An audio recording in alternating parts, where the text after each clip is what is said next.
자, 강서구청장 보궐선거에 대한 윤석열 대통령의 반응이 오늘 처음 알려졌는데요. 자, 뉴스와이드 첫 번째 이슈는 이 내용 다뤄봅니다. 보시죠. 자, 선거 결과 철저 분석하라 이런 지시를 윤석열 대통령이 했는데 이유가 있을 겁니다. 그래서 왜라는 물음표가 찍혀 있습니다. 자, 우선요. 선거 결과를 면밀히 분석하고 뭔가 의식을 한다 이런 게 분명히 느껴지거든요. 그런데요. 올해 1월입니다. 윤석열 대통령이 어떤 책임과 관련돼서 꺼내놓은 예의가 있습니다. 물론 사안은 좀 달라요. 그렇지만 그 내용 좀 확인해 보겠습니다. 제가 도전하는 이 대통령이라는 자리가 이게 뭐 사람들은 뭐 권력을 권력의 정점이네 뭐 하는데 정말 그 마음의 여유를 갖기 어려운 자리 같아요. 트루만 대통령은 거기에다가 모든 책임은 여기서 끝난다 해서 The buck stops here라고 이렇게 딱 붙여놨다고 하는데 내 책임을 늘 잊지 않고 일깨워주는 그런 어떤 그 상징물을 놔야 되겠죠. 그래요. 내가 제 책상 위에 올려놓겠습니다. 자, 1월입니다. 뭐 그때 잠깐 예능 프로그램 같은 뭐 이런 형식에서 뭔가를 얘기 꺼냈어요. 그리고 책임 뭐 이런 걸 좀 설명한 건데 일단 강서구청장 보궐선거 결과에 관해서 윤석열 대통령의 어떤 메시지랄까요? 반응할까요? 이게 나와서 오늘 첫 주제로 다뤄보는데요. 화면 좀 보겠습니다. 바로 이런 반응이었습니다. 자, 이 선거 결과 관련해서 선거 결과에서 교훈을 찾아. 일단 교훈을 찾아라. 그리고 차분하고 지혜롭게 변화 추진하는 것이 중요하다. 그럼 핵심은 교훈을 찾아야 되고 변화를 추진해야 된다. 교훈을 반영한 변화겠죠. 이런 당부, 주문, 지시를 대통령실 참모들에게 했다는 겁니다. 지금 어제 오후에 한 걸로 좀 알려지고 있는 상황입니다. 자, 그런데요. 그럼 여기서 궁금해지잖아요. 자, 어떤 교훈을 찾을까? 그리고 어떤 변화를 얘기하고 있는 걸까인데요. 이와 관련해서요. 사실 앞서서 뭔가 좀 이럴 것이다라고 예상을 하신 분의 목소리가 있습니다. 들어보시죠. 그래서 용산에서는 우선 대통령 비서실장, 예. 국무총리, 예. 뭐 대통령 비서실장 하면은 나머지 뭐 정무 이번 이 보궐선거에 나름대로 책임이 있는 정무사회 홍보 결국 나가려는 사람들까지 다 정리가 되는 네. 대통령 비서실의 대 변화가 있겠죠. 대통령발 신당 창당 한 40%, 45% 이상 돼야지 있는데 한 35% 선에 묶이잖아요. 네네네. 그러니까 이제 국민의힘발 신당 창당 부분들이 나올 가능성이 대단히 높다. 그러니까 뭐 용산 참모진의 큰 변화, 뭐 그다음에 국민의힘 발 뭐 신당 창당 이런 게까지 굉장히 어떻게 보면 앞선 전망인데요. 이런 얘기를 뭐 어디 꺼내신 분이 있어서 좀 소개해드렸고요. 자, 그럼요. 영상이 나가는 동안 오늘 나오신 네 분 패널께 질문을 제가 살짝 미리 드렸는데요. 바로 이거였습니다. 자, 아무리 봐도 윤석열 대통령 뭔가 변화를 고민하는 걸로 보이죠? 서로 메시지니까요. 그렇다면은 무엇을 해야 되는가? 윤석열 대통령. 이겁니다. 이 질문을 미리 드렸는데요. 네 분 쓰신 거 있죠? 앞에 올려주시기 바랍니다. 자, 네 분 보시면은 굉장히 골고루 뭐 이쪽은 뭐 날개 자유 40대 만나야 뭐 골고루 나왔어요. 우선 윤희석 국민의힘 대변인 나와 계신데요. 만나야라고 쓰셨어요. 그러니까 윤석열 대통령이 변화를 고민하고 있는데 앞으로 뭘 해야 될 거라는 질문에 만나야라고 쓰셨어요. 이거 무슨 뜻입니까? 이번 선거 결과에 대해서 분석을 해달라고 하셨잖아요. 예. 그럼 이제 분석 과정에서 여러 참모들이 뭐 보고서를 올릴 거예요. 그러겠죠. 근데 그거는 간접적으로 올라오는 거니까 아마 어떤 상황이 벌어졌는지 정말로 대통령께 진실되게 올라갈 수 있느냐 이런 의문이 있습니다. 대통령께서 이번 강서구청장 선거 캠프에서 일을 했던 예. 진짜 당원들 아니면 뭐 자원봉사자 이런 분들을 직접 만나셔서 예. 그분들의 생생한 그 선거 현장에서의 상황을 직접 들으셔야 한다고 저는 생각합니다. 현장에서 뛰었던 선거를 운동을 했던 분들을 만나야 된다. 그래야 그 상황에서 강서에서 어떤 일들이 있었고 강서 주민들이 어떤 얘기들을 했었고 거기에 대해서 당은 어떻게 반응을 했었더니 예. 이런 결과가 나왔다. 이런 것을 대통령께서 직접 아신다면 뭔가 크게 얻는 것들이 많이 있지 않을까. 이렇게 생각합니다. 저는 윤희석 대변인이 만나야라고 쓰셔도 혹시 제1야당 대표를 만나야라고 쓰신 줄 알았더니 그건 아니네요. 그건 아닙니다. 그 필요는 없다고 보십니까? 아니 그것은 저희가 얘기를 했잖아요. 제1야당 대표를 만나야 한다는 당위론에는 공감을 하지만 예. 지금 그분과 대통령이 만날 수 없는 상황에 대해서 수차례 대통령실에서 입장을 밝혔잖아요. 그분의 신분이 바뀌지 않는 한 만나기 어렵다는 것은 다 아실 겁니다. 그 신분이 지금 뭐 피고인 신분도 있고요, 피의자 신분도 있고요, 여러 가지 신분이 있어요. 그걸 말씀하신 것 같은데, 자 이번에는 이쪽으로 좀 넘어와서 박원석 전 정의당 의원께서는 자유라고 쓰셨어요. 어쨌든 오늘 나온 보도들을 보면 대통령께서 선거 결과를 의식하고 예. 뭔가 변화의 필요성을 검토하는 거는 좋은 시그널이죠. 그러니까 여당 추진하라는 입장에서는. 거는 변화할 방안을 갖고 오라 이런 뜻으로 들리기도 합니다. 그렇죠. 지금요. 그러니까 사실은 여당 일각에서는 그럼에도 불구하고 안 변하면 어떡할까 이런 걱정들이 있었는데 적어도 그건 아니니까. 예. 다만 이제 변화의 방향이 뭐냐에 대해서 이제 여러 가지 고민들이 있을 텐데 예. 저는 이제 자유라고 키워드를 정리를 해봤는데요. 예. 윤 대통령이 자유라는 가치를 굉장히 선호하고 예. 또 굉장히 강조했어요. 자주 얘기했어요. 저는 그렇게 자유라는 가치를 선호하고 강조하는 만큼 당의 자유를 좀 주셨으면 좋겠다. 아, 그럼 이 자유는 당의 자유. 이게 지금 이제 당과 이 대통령실의 관계가 거의 수직적 관계잖아요. 근데 당을 대통령께서 발 아래 두려고 하면 예. 사실은 당은 어떤 정치적 상상력이나 또 어떤 실질적인 그 당의 구성원들이 뭔가 자율적인 여러 가지 고민과 노력 예. 끝에 쇄신의 방향을 정하는 거나 이런 거 없이 그냥 대통령실의 기류만 살피고 대통령실의 의중만 살피고 예. 공천 관련해서도 대통령께서 어디까지 공천에 개입할지 그것만 신경 쓰고 이렇게 된단 말이죠. 이번 강서 재보궐선거도 사실 선거 초반에 예. 국민의힘 내부의 고민은 당원 당규에도 있기 때문에 아예 귀책 사유가 있으니까 후보를 내지 않거나 예. 이걸 고민을 했었는데 결국 대통령께서 김태우 후보를 사면복권까지 시켜주고 예. 공천해야 된다는 그 기류가 보이니까 공천을 한 거잖아요. 어떻게 보면 아주 흔쾌한 선거가 아니었단 말이죠. 그 결과가 별로 좋지 않았어요. 예. 저는 비단 이번 정권만이 아니고 역대 정권들을 살펴보더라도 예. 이제 내년이면 임기 3년 차입니다. 거의 이제 중반에 접어들어요. 당연히 정권에 대한 중간평가적 성격을 가질 수밖에 없는 선거인데 이렇게 대통령실의 그립이 예. 세고 당과 대통령실의 관계가 수직적 관계가 되면은 예. 그 총선에서 뭔가 이 당에 자율적인 룸이 없어져 버려요.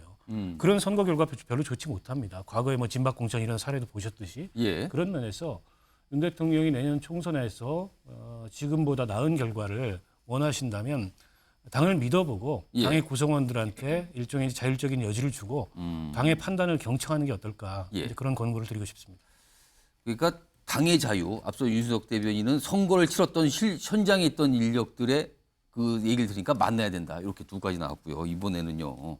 다시 이쪽으로 와서 민현주 전 새누리당 의원은 40대. 네, 이 나이 40대를 말하는 겁니까? 네 맞습니다. 무슨 뜻입니까, 그럼? 저는 지금 이번에 강서 보궐선거에서도 나타난 결과기도 하고요. 지금 대통령 지지율이 꾸준하게 그 추이를 보면 결국에는 40대 지지층이 가장 좀 약하지 않나. 지금 강서 보궐선거 이후에 당과 용산이 새롭게 변화하겠다라는 그런 의욕을 보이고 있는 상황에서 예. 가장 쓴소리를 하고 가장 많은 일을 할 수 있는 일을 제시할 수 있는 세대가 저는 인구층이 40대라고 생각을 합니다. 예. 그러니까 뭐 아시겠지만 고물가 고금리로 굉장히 힘든데 직장과 자영업자 그리고 가정에서도 가장 치이는 게 40대거든요. 그러니까 이 40대 남성이든 여성이든 가리지 않고 업종 직종 가리지 않고 대통령께서 다양하게 만나신다면 굉장히 다양한 목소리를 들으면서 내가 무엇을 해야겠구나라는 이런 정책적인 지향점도 받을 수 있고 또 가장 부정적인 여론을 많이 내주는 예. 그런 층으로부터 대통령도 이런 고민을 나와 함께 하고 있구나 이런 생각을 하면 공감대를 형성할 수 있는 긍정적인 측면도 있기 때문에 저는 40대를 더 적극적으로 만나시기를 바란다 측면에서 40대라고 40대라고 쓰셨지만 사실 민생 이런 거 좀 신경 써주세요라고 말씀하시는 것 같네요. 네. 지금요. 자 마지막으로 서영주 민주당 상근부대변인은 네. 이게 날개입니다. 날개라고 쓰셨어요? 그리고 예. 가루는 뭡니까? 달기. 날개 달기. 예. 무슨 뜻일까요? 원래는 이제 제가 만나라를 쓰려다가 윤희석 대변인이 쓰고 있더라고요. 먼저 그래서 선점을 했네요. 선점을 만나라. 해서 이걸 쓰면은 안 되겠다, 재미없겠다 해서 예. 날개인데 뭐 일맥상통합니다. 그러니까 이제 윤석열 대통령께서 기억하실 거예요. 저기 국민의힘 연찬회 참석하셔서 했던 예. 메시지.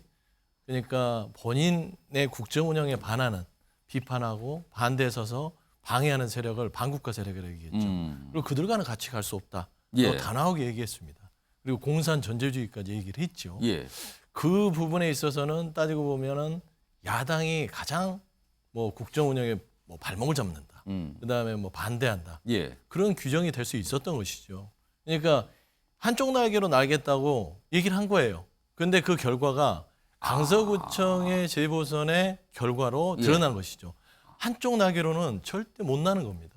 그러면 다른 쪽 날개에 이 날개를 나는- 달아야 됩니다. 그 오. 날개 뭐냐면 지금 오른쪽으로만 날 수가 없어요. 왼쪽 날개를 달아야만 예. 국정 운영이 갈 수가 있는 거예요. 그럼 혹시요 그 뜻이 몸통에 민주당 날개도 좀 붙여주세요 그 뜻입니까? 붙여주세요가 아니라 예. 가야만 된다. 그래서 결국에는 이 날개를 단다는 건 이 국정 운영 전체에 대해서 여기 강서구청 국민들이 50만 유권자지만 예. 17.15라는 아주 압도적인 차로 비판하신 거예요. 예. 당신네들 지금 윤석열 정부 제대로 못 가고 있다.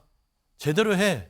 라는 비판이거든요. 예. 그러면 이 비판이라는 것은 무엇이냐면 반대 세력이 있는 국민들입니다. 그리고 야당의 목소리라고 할 수 예. 있죠. 그러면 날개는 누가 될까요? 대표적으로 이 반대 세력을 대표하는 이재명 대표가 되겠죠. 혹시 처음에 만나야라고 쓰시려고 그랬다는데 그 만나야의 그 주체는 그렇죠. 대상은 이재명 대표를 만나야 됩니다. 윤석 그래서 지금 대변인하고는 전혀 다른 생각을 이 쓰고 계셨어요. 선거의 이 요인을 분석하려면 예. 일단은 국정 기조에 대한 여러 가지 고민들을 해야 되고 쓴소리를 들을 각오가 돼 있어야 됩니다.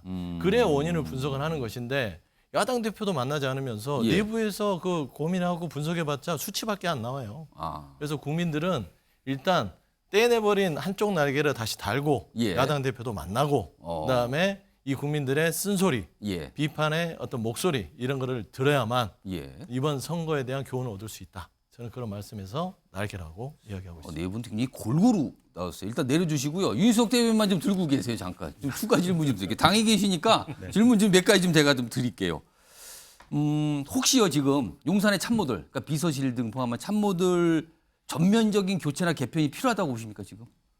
뭐 전면적이라고 하는 게 어느 범위까지를 얘기할지는 모르겠지만 예.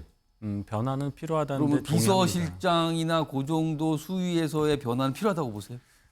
그 정도가 된다면 국민께 드리는 메시지 차원에서도 의미가 있기 때문에 예. 뭐 대통령께서 그것도 고민의 영역에 넣어서 생각하시면 어떨까 하는 권고를 드리고 싶습니다. 아 권고를 드리고 싶다. 그럼 굉장히 강한 요청을 하신 거네요 지금. 비서실장 등등등 참모 좀 상징적으로라도 바꾸셔야 됩니다. 예, 이 뜻을 제가 뭐 드리네요. 특정 어떤 직위에 계신 분을 거명하는 게 아니고 예. 국민들께 충분한 정확한 메시지를 드리기 위해서는 예. 그에 상응하는 어떤 교체 폭이라든지 오. 그런 게 필요하지 않겠습니까? 혹시 네. 지금 말씀하신 그런 권고 하신다 그랬잖아요. 네. 그런 분위기가 지금 권고를 하려는 분위기가 당에 있습니까? 지도부에서 많이 고민하고 있는 걸로 알고 있습니다. 아 그렇군요. 하나만 더 물어볼게요. 당에 계시니까 좀 질문을 제가 해야 될 것 같아서. 한편 이런 상황이잖아요. 지금 이제 선거 패배고 여러 가지 고민과 변화를 모색하는 게 움직임이 있단 말이에요. 지금요. 그리고 반송도 하고 있고요. 이런 상황에서 지금 사실은 계획대로라면 용산에 있는 이 참모진들, 비서실 참모진들의 총선 출마설은 계속 나왔거든요. 그리고 일부는 먼저 나왔고 일부가 나올 계획이다. 추가로 더 나올 수 있다. 뭐 숫자까지 뭐 얘기 나오는 판이잖아요. 지금요. 이런 용산 참모진들의 총선 출마는 어떻게 되는 겁니까? 뭐가 좀 기류가 바뀌는 겁니까? 아니면 예상대로 그냥 가는 겁니까? 그것이 전제하는 것이 용산에 있는 참모진들이 출마 선언을 함과 동시에 공천을 받는다고 아예 전제를 깔기 때문에 이런 질문을 하시는 걸로 보고 그분들이 어차피 정치의 뜻을 갖고 있기 때문에 예. 출마를 하겠다는 의사표시를 밝히고 본인의 행동을 하는 것은 뭐 그분들의 자유입니다. 예. 그것과 당에서 공천을 주는 과정에 있어서 뭐 어떤 개인적인 어떤 능력, 경쟁력 그걸 통해서 공천을 받는 것은 문제가 없으나 예. 마치 용산 대통령실이라는 배경을 가지고 우리가 소위 말해서 뭐 내리꽂는다고 하죠. 예. 그런 식은 벌어질 리가 없다고 생각합니다. 오늘 어떤 보도에도 나왔지만 윤 대통령께서 예. 그런 경우에 있어서 경선이 원칙이다. 이런 말씀을 하셨다는 보도가 있었거든요. 예. 그것이 맞는 말이고 그것이 원칙입니다. 나오는 건 자유나 치열하게 경쟁하세요. 약간 이게 되는 겁니까? 그렇습니다. 그럼? 알겠습니다. 그러면 그거 관련해서 혹시 강서구청장 선거 결과가 나오기 전과 후에 약간 그런 기류의 분위기 변화는 있습니까, 당이? 저희 상황이 안 좋다는 걸 이제 실감했기 때문에 총선 출마하려고 하는 사람들이 자제한다 뭐 이런 말씀입니다. 혹시라도 또 그런 분위기가 있는가 해서. 글쎄요, 아직까지 뭐 그렇게 생각할까요? 6개월 남은 시점에서 저희가 지금 나쁜 성적표를 받아서 위기의식을 느끼는 것은 맞지만 예. 예를 들어 본인이 정치하겠다고 출마 결심까지 한 분들이 예. 본인이 이 상황을 돌파하겠다고 생각할 확률이 더 많아 보입니다. 알겠습니다. 내려주시기 바랍니다. 아유, 들고 계시냐고 고생하셨어요. 제일 오래 들고 있었어요. 일단 윤석열 대통령의 오늘 어떤 반응 또는 메시지 이걸 가지고 얘기 좀 해봤고요. 네 분 말씀 좀 길게 차근차근 들어봤습니다. 일단 뭐 용산 분위기가 어떻다는 거는 좀 아실 것 같아요. 그리고 이번에는요. 당으로 가보겠습니다. 국민의힘. 이게 보궐선거가 생각보다 파장이 있는 건가 아닌가 뭐 이런 거 가지고 논쟁이 있는데 오늘 당의 모습이 있었는데 일단 그 모습부터 보시죠. 원래는 뭐 최고위원 회의를 열기로 했지만 개별 면담으로 좀 바꿨죠. 그 모습이 있습니다. 들어보겠습니다. 다양한 얘기들을 드렸습니다마는 안에서 드린 구체적인 얘기들은 오늘 이 자리에서 드리는 것은 적절치는 않을 것 같습니다. 개별 최고위원들의 의견이 미리 공개되면 대표님께서 결단하시고 하는데 좀 방해가 될 수 있기 때문에 전체적으로 이야기가 나온다면 뭐 그건 수긍해야 되는 거고 그렇죠. 뭐. 죄송합니다. 속 시원한 이야기 못 드립니다. 좀 어떤 얘기 나누셨는지 궁금한데요. 네, 이 정도만 말씀드릴게요. 수도권 위기론 공감하고 계신가요? 보궐선거 과정에서 나타난 여러 가지 민심의 변화에 대해서 우리 당을 어떻게 체질 개선해서 국민들의 사랑을 받을 수 있는 정당으로 만들 것이냐. 오래 걸리지 않을 겁니다. 자, 그러니까 원래 최고위원회의를 한다고 어제 예고가 됐어요. 그리고 기자들한테 다 통보가 됐었거든요. 근데 그 이후에 시간이 흘러서 이거 취소합니다라고 나왔어요. 그리고 최고위원과 당대표의 개별 면담으로 바뀌었거든요. 그러니까 오전 내내 이게 이루어졌습니다. 그리고 나오신 분들이 뭐 딱히 얘기를 안 했어요. 그리고 다음에 또 하나 영상은요. 원내대표가 윤재호 원내대표가 한 얘기가 있습니다. 들어보겠습니다. 원내대표가 전체적인 이 상황을 컨트롤하고 있는 입장이 아닙니다. 당대표님 중심으로 당직자들이 여러 경로를 통해서 의견을 수렴하고 있습니다. 보셨지만요. 지금 국민의힘 지도부의 반응이 일관되게 굉장히 조심스럽습니다. 지금 그냥 의견 전달했고요. 뭐 딱히 그건 없었고요. 약간 이런 분위기로 가고 있거든요. 소영주 부대변인.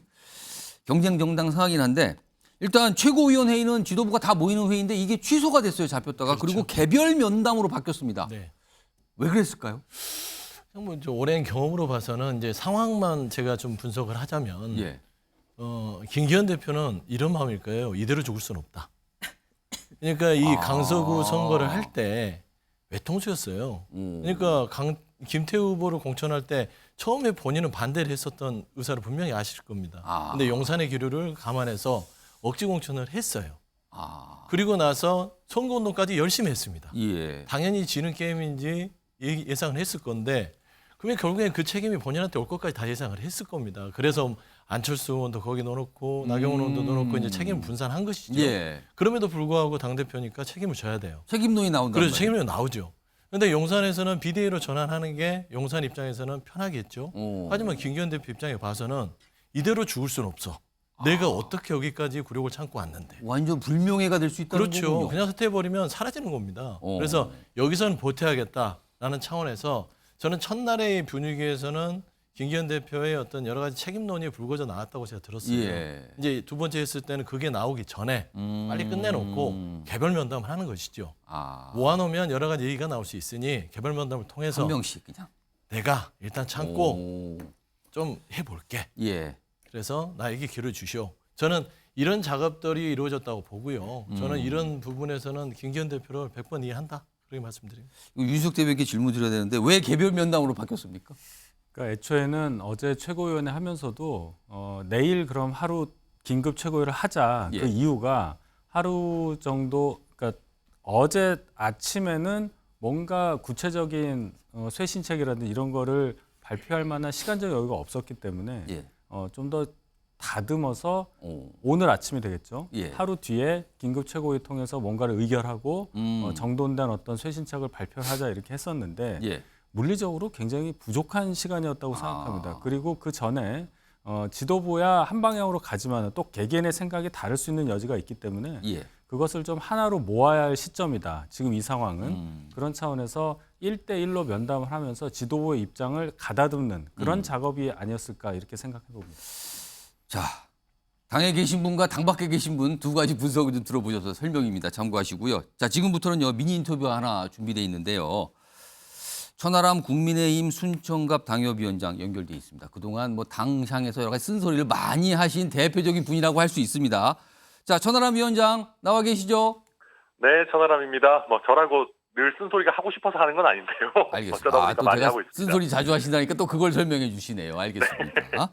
자, 뭐 어제 오늘 이렇게 언론 인터뷰 통해서 여러 가지 많은 설명을 하셨는데 그중에 귀를 잡는 게 하나가 이번 강서구청장 보궐선거 국민의힘 패배는 단순히 참패가 아니라 폭망이다라는 표현을 쓰셨어요. 폭망. 자, 이렇게 평가하셨는데 국민의힘에게 너무나 뼈아프다는 뜻입니까? 이거 어떤 의미로 이런 표현을 쓰셨습니까? 어게인 2020이라서 그런 겁니다.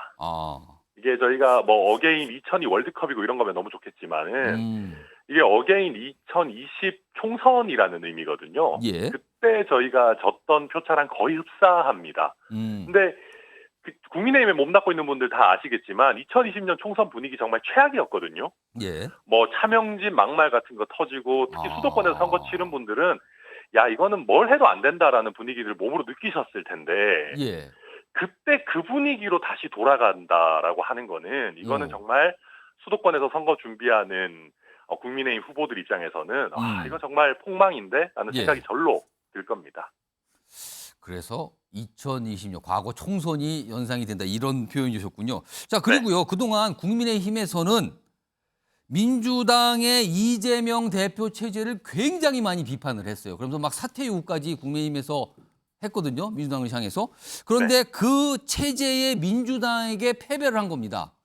이거 어떻게 봐야 됩니까, 그럼? 그게 되게 섬뜩한 거죠. 그러니까 민주당이 잘하고 있어서 저희가 진 거면 그래도 뭐 잘하고 있으니까 그럴 텐데 민주당 지지층에서 보셨을 때도 이재명 대표가 물론 구성일장 기각받은 거는 뭐 잘된 일이겠지만 이재명 대표 입장에서 이재명 대표 체제가 들어와가지고 뭘 특별히 잘했나라고 하면 떠오르는 거 별로 없을 거예요. 근데 저희 입장에서 보면요. 특별히 잘한 것도 없는 상대당 대표한테 진 겁니다. 상대방이 그러면 잘하기까지 한다고 치면 저희 이거 어떻게 해야 되는 겁니까? 잘한 것도 없는데 졌는데 잘하면 어떻게 되는 건가? 네. 특히 뭐 중도층에서 더 어필할 수 있는 인물로 바뀐다면은 이건 거의 악몽 같은 결과일 거다. 그렇기 때문에 저희가 지금 이 결과를 단순히 이재명 대표가 구성영장 기각돼서 운이 좋았다라고 치부할 게 아니고 굉장히 무겁게 받아들여야 되고 단순히 그냥 설마 국민들이 특히 중도층에 있는 분들이 이재명 대표 있는 민주당 찍겠어? 이런 아니라는 생각을 버리고 우리가 잘하기 경쟁으로 나아가야지 수도권에서 승부를 볼 수 있다. 이번 결과에서 뭐 명확하게 드러난 거죠. 알겠습니다. 그런데요, 지금 국민의힘 당 지도부 차원에서 보면은 딱히 이번 패배가 내 탓입니다라고 이렇게 손을 드시는 분은 없는 것 같아요. 이거 좀 어떻게 보십니까? 그러니까 이게 사실 되게 어려운 지점인 겁니다. 여당이다 보니까 더 말하기가 어려운 거고요. 그러니까 야당이었다면 차라리 더 폭넓은 논의들이 막 표출됐을 수 있을 거예요. 근데 이거는 지금 보면 선거 패배 책임이 윤석열 대통령을 포함한 뭐 용산 대통령실 아니면 김기현 대표를 뭐 주축이 되는 당 지도부 둘 중에 어느 한 곳에는 있는 것 아니냐라는 게 사실 당연한 생각입니다. 근데 사실 김기현 대표 체제도 어찌 보면은 대통령의 의중이 굉장히 강하게 작용해가지고 세워져 있는 체제다 보니까 말하기가 모두가 다 조심스러운 거죠. 그러다 보니까 이건 뭐 우리 모두의 책임이다라는 식으로 막 자꾸 흘러가고 아니면 선거 패배의 그 의미를 축소하고 이런 쪽으로 가는데 정치권에서 우리 모두의 책임이라는 얘기는 아무도 책임 안 지겠다는 거거든요.